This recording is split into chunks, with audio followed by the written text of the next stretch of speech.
Perempuan tuh biasanya ada yang sholat di musola khusus perempuan. Musola tuh biasanya khusus perempuan kalau di sana ya. Nah itu ada juga yang sholatnya di rumah-rumah. Karena memang Nabi Muhammad bilang sholatnya perempuan di dalam rumah itu lebih baik, kata Nabi Muhammad, daripada sholat mereka di masjidku ini. Masjid Nabawi maksudnya. Apalagi di masjid-masjid yang lain ya. Itu perempuan memang bagusnya di rumah. Kenapa gitu? Satu, buat perempuan tersebut agar lebih terjaga. Dua, menjaga laki-laki yang ada di dalam masjid tersebut gitu. Takutnya laki-laki nih kalau misalnya tahu gitu, di soft perempuan ada si ini nih. Akhirnya adzan lebih dimerdu-merduin.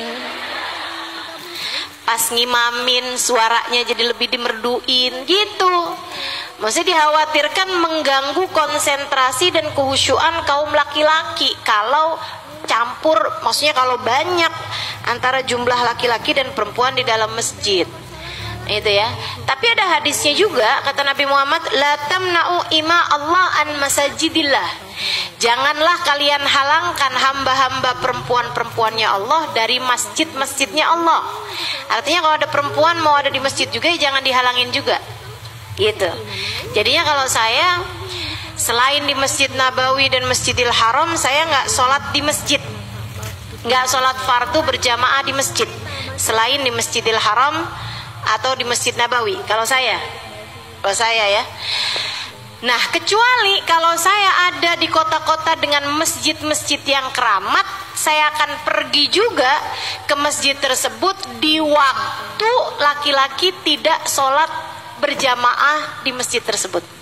Bahkan kalau saya lagi ada di jalan dan saya lagi musafir gitu ya, tapi nggak dapat waktu untuk mengerjakan sholat selain di masjid, nah, daripada pom bensin atau daripada tempat-tempat lain yang memang tidak ready untuk sholat, saya akan lebih memilih untuk masjid yang saya sholatin. Tapi saya memilih untuk tidak di waktu yang berbarengan dengan laki-laki sholat berjamaah. Jadi kalau misalnya baru adzan banget, tar dulu dah gitu, kita lanjutin dulu jalan nyari. Alhamdulillah kan di Indonesia ini kan gak kurang-kurang masjid, alhamdulillah. Jadi saya akan nyari di jam-jam misalnya jam 1 gitu kan untuk sholat duhur. Jadi laki-lakinya udah kosong tuh. Kalaupun saya masuk dalam masjid, saya lihat laki-laki lagi tidur palingan, nggak lagi sholat rame gitu. Ya seperti itu teman-teman. Karena memang sebenarnya sholatnya perempuan di dalam rumah tuh lebih bagus. Termasuk sholat taraweh, Ustazah. Iya, termasuk sholat taraweh. Ya, yang perempuan bagus untuk keluar mengerjakan sholat itu hanya sholat Idul Fitri dan sholat Idul Adha. Itu pun juga kami di Kota Tarim, sholat Idul Fitri dan sholat Idul Adha itu perempuan kumpulnya juga sama perempuan, yaitu di musola-musola atau di tempat-tempat yang memang mengadakan sholat berjamaah gitu ya. Kalau sholat taraweh gimana nih Ustazah? Bagus di dalam rumah. Wah, kalau di dalam rumah saya nggak sholat Ustazah. Kalau kiranya seperti itu, ya silahkan kamu sholat di masjid, tapi usahakan cari masjid yang softnya antara laki-laki sama perempuan tuh nggak barengan sama sekali, nggak bisa kelihatan sama sekali gitu.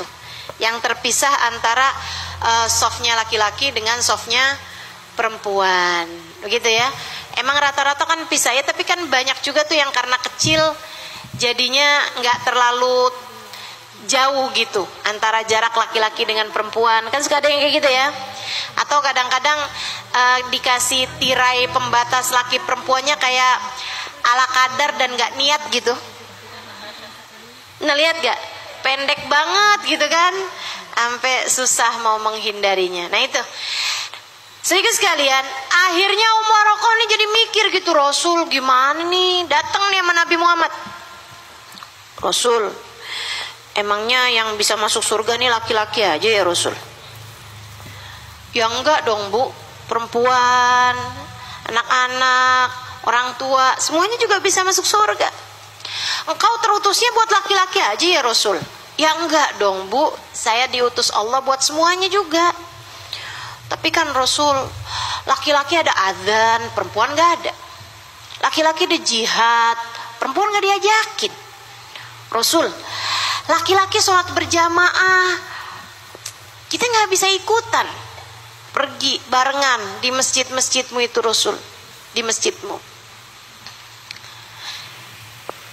Rasul, gimana kalau misalnya gini Rasul, rumah saya kerjain sholat berjamaah gitu, gimana Rasul? Saya kan tinggal sendirian nih sebatang kara, nggak ada siapa-siapa juga, sendirian saya Rasul. Gimana kalau rumah saya gede Rasul?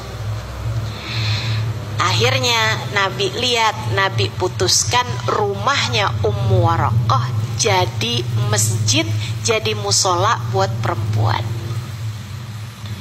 Ini nih, masjid perempuan pertama, masjidnya Ummu Waraqah. Kayaknya saya boleh bilang juga itu kayak ustazah pertama gitu. Udah ngajar tuh waktu itu. Nabi perintahkan Ummu Waraqah, Nabi perkenankan rumahnya Ummu Waraqah dijadikan masjid. Perempuan-perempuan yang pengen mengerjakan sholat berjamaah bisa pergi ke rumahnya Ummu Waraqah. Dan Nabi Muhammad kemudian meminta Ummu Waraqah untuk mengimami mereka sholat berjamaah. Jadi Ummu Waraqah ini adalah perempuan imam perempuan pertama dalam Islam. Beliau mengimami. Tapi nggak benar bahwa Ummu Waraqah jadi imam bahkan buat laki-laki ya,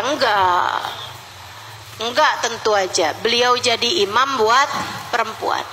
Tapi katanya ada ustazah, ada hadisnya nih, katanya ada laki-laki dia adzan dan iqamat di tempatnya Ummu Waraqah, tapi yang ngimamin Ummu Waraqah yaitu laki-laki cuman adzan dan qomat doang. Sholatnya mah nggak barengan di situ. Disuruh aja Nabi, kamu yang bagian adzan, bukan qomat ya, kamu yang bagian adzan, kata Nabi Muhammad alaihissalam.